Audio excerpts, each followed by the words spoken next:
জলদি করে যাই, আমাকে যেন কেউ দেখে না ফেলে। আর যখন আমার মরিচ খেতে মন চাইবে তখন আমি খেয়ে নেব। আরে ওখানে খাটের আড়ালে ওটা কি লুকানো আছে? হায় ভগবান, বৌদি তো আমার সব লুকানো জিনিস বের করে দিল। আরে আরে, আমি কি দেখছি এসব? বালতির ভিতরে কাঁচা মরিচ? আমার না খুব একটা বাজে অভ্যেস হয়ে গিয়েছে, এই কাঁচা মরিচের ভিতরে আমার জীবন ঢুকে আছে। সকাল সকাল রান্নাবান্নার কাজটা সেরে নিতে পারলে সারাদিন আর কোনো টেনশন থাকে না। চলো মরিচগুলোকে এখন ওখানে রেখে দিই, একটু পরে সবজির সাথে কেটে নেব। উনানে ভাতটাও চাপিয়ে দিয়েছি, এক্ষুনি হয়ে আসবে প্রায়। চলো আমি ফ্রিজ থেকে মাছগুলো বের করে নিয়ে আসি। বৌদি মনে হয় রান্নাঘরে গিয়েছে। আমি তো ফ্রিজে চেক করে এসেছি, কোনো কাঁচা মরিচ নেই। কিন্তু আমার তো এখন মরিচ খেতে খুব মন চাইছে। কি যে করি, দেখি রান্নাঘরের দিকে যাই, দুই একটা খেতে পারি নাকি। বৌদি রান্না করবে, আমি গল্প করতে করতে ওখান থেকে দুই একটা খেয়ে নেব। আমার যে এই মরিচ খাওয়া অভ্যাসটা কি করে হলো, এখন আমি মরিচ ছাড়া বাঁচিই না। চলো যাই। ওই তো আমি যা মনে করছিলাম, বৌদি রান্না বান্না করছে। কিন্তু বৌদি কোথায়? বৌদি, ও বৌদি, কোথায় তুমি? কই গেলে গো বৌদি? এ কি, বৌদিকে কতক্ষণ ধরে ডাকছি, বৌদি তো আমার কোনো কথা সাড়াই দিচ্ছে না। বৌদি কি এখানে নেই নাকি? কিন্তু বৌদি থাক আর না থাক, ওই তো আমার কাঁচা মরিচগুলো ওখানে বেশ আছে। চলো আমি এখান থেকে এগুলো নিয়ে পালিয়ে যাই। তারপর রূপার ননদ ওখান থেকে সব কাঁচা মরিচগুলো নিয়ে পালিয়ে যায়। জলদি করে যাই, আমাকে যেন কেউ দেখে না ফেলে। এগুলো নিয়ে আমি আমার ঘরের ভিতরে লুকিয়ে রাখবো, আর যখন আমার মরিচ খেতে মন চাইবে তখন আমি খেয়ে নেব। চলো যাই যাই। কিন্তু মরিচগুলো আমি রাখবো কোথায়? যদি কেউ দেখে ফেলে তখন তো আমাকে ধরে ফেলবে, বুঝে ফেলবে যে আমি একটা মরিচ খেকো মেয়ে। আমি কোথায় যে লুকিয়ে রাখি, কিছুই তো খুঁজে পাচ্ছি না। ওই তো ওখানে একটা বালতি আছে, ওই বালতির মধ্যেই লুকিয়ে রাখি। তারপর রূপার ননদ বালতির ভিতরে সব কাঁচামরিচ ঢেলে দেয়, দিয়ে সেটাকে সুন্দর করে লুকিয়ে রাখে। যাক বাবা, একটা উপায় তো হলো। মরিচগুলো সুন্দর করে বালতির ভিতরে ভরে দিয়েছি, এখন আর কোনো দুশ্চিন্তা রইল না, মন চাইলেই খেতে পারবো। কেউ দেখতেও পাবে না এই আড়ালে। যাই, এখন রান্নাঘরে গিয়ে এই খালি গামলাটা দেখে আসি। বৌদি আসার আগেই যেতে হবে, তা না হলে বৌদি সব বুঝে ফেলবে। ওই তো রেখে দিয়েছি, এখন দ্রুত বেরিয়ে যাই রান্নাঘর থেকে। লা লা লা লা লা লা লা লা। মাছগুলো বের করে নিয়েছি, এখন যাই গিয়ে দ্রুত রান্নাটা সেরে নিই। মাছটা ওই বালতির মধ্যেই ভিজতে থাকুক, আমি এদিকে সবজিগুলো কাটাকুটি করে নিই। এ কি, আমার এখানে তো আমি মরিচ এনে রেখেছিলাম, কাঁচা মরিচ, কিন্তু মরিচগুলো গেল কই? গামলিটা তো দেখছি একেবারে ফাঁকা, কিন্তু আমি তো এখানেই রেখেছিলাম। আমি কি মরিচ নিয়ে আসিনি নাকি? আরে হ্যাঁ হ্যাঁ, আমার তো সঠিক মনে আছে, আমি তো ফ্রিজ থেকে মরিচ এনে এখানেই রেখেছিলাম। ফ্রিজে তো আর মরিচ নেই, যে কয়টা মরিচ ছিল সব এনেছিলাম, কিন্তু আমার মরিচগুলো গেল কোথায়? এখন কি আমাকে মরিচবিহীন রান্না করতে হবে নাকি? আমি তো কিছুই বুঝতে পারছি না।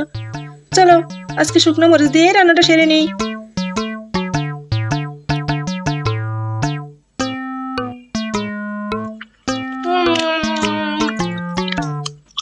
বাহ, মরিচ খেতে খুব ভালোই লাগছে। এই কাঁচা মরিচ যে আমার কবে থেকে এত ফেভারিট হয়ে গেল আমি বুঝতেই পারছি না। থাক, এখন দুইটা খেয়েছি, পরে আর কয়টা খেয়ে নেব, যা শান্তি লাগে। এই মরিচ আমার খুব ফেভারিট। যাক, রান্না বান্নাগুলো সেরে নিয়েছি, এখন যে কি করব ভাবছি একটু স্নান করে আসবো। যা গরম পড়েছে, রান্না করতে গিয়ে একদম পুরো ঘেমে গিয়েছি। কিন্তু স্নান করার কথা বললে তো রিঙ্কি পিঙ্কি আমার সাথে যাওয়ার বায়না করবে, আমাকে চুপি চুপি একাই যেতে হবে, তা না হলে ওই মেয়ে দুটোকে নিয়ে আমি খুব বিপদে পড়ে যাব। ওরা তো পুকুর থেকে উঠতেই চায় না। চলো আমি একটা কাজ করি, ঘরে একটা বালতি আছে, ওই বালতিটা নিয়ে স্নানটা সেরে আসি। আসার সময় এক বালতি জল নিয়ে আসবো ক্ষণে। যা গরম পড়েছে কয়দিন ধরে, একটু বৃষ্টির নামও নেই। কিভাবে যে গরমে বেঁচে থাকবো, কাজ টাজ করতে একদম মন চায় না। একটু কাজ করলে দেখো ঘেমে একদম পুরো স্নান হয়ে যাচ্ছে। কিন্তু আমার বালতিটা কোথায় রেখেছিলাম আমি?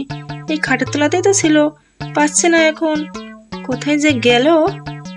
একটু ভালো করে খুঁজে দেখতে হবে আমাকে।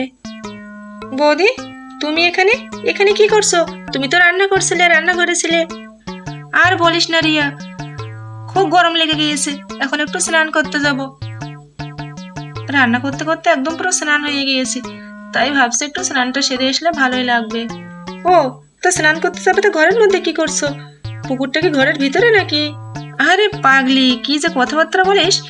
আমি তো বালতিটাকে খোঁজার জন্যই ঘরের মধ্যে এসেছি। বালতিটা আমি এখানেই রেখেছিলাম, কিন্তু খুঁজে পাচ্ছি না। বালতিটা যে কোথায় গেল! স্নান করে আসার সময় এক বালতি জলও নিয়ে আসবো, কাজে লাগবে পরে। ওহো বৌদি, এখানে কোনো বালতি ফালতি কিছু নেই। তুমি দেখো না, বাইরে কোথাও আছে। ঘরের মধ্যে কি বালতি থাকে নাকি? যাও বাইরে গিয়ে দেখো আছে। ঠিক আছে রে রিয়া, আমি দেখি খুঁজে পাই নাকি।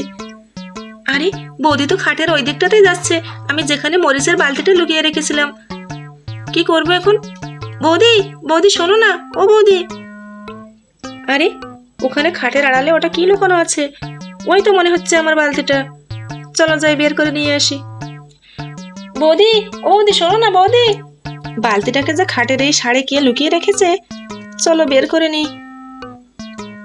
হাই ভগবান, বৌদি তো আমার সব লুকোনো জিনিস বের করে দিল। এখন কি করব আমি? আমার তো কোনো কথাই শুনলো না বৌদি। আরে আরে, আমি কি দেখছি এসব? বালতির ভিতরে কাঁচা মরিচ? কে রেখেছে এখানে এগুলা?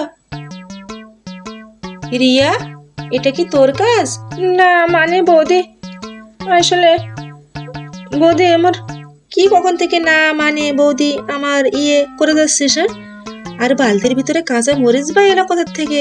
আমি তো রান্নাঘরে এই মরিচটা নিয়ে গেছিলাম রান্না করার জন্য, কিন্তু আমি একটু পরে এসে দেখি ওখান থেকে মরিচ উধাও।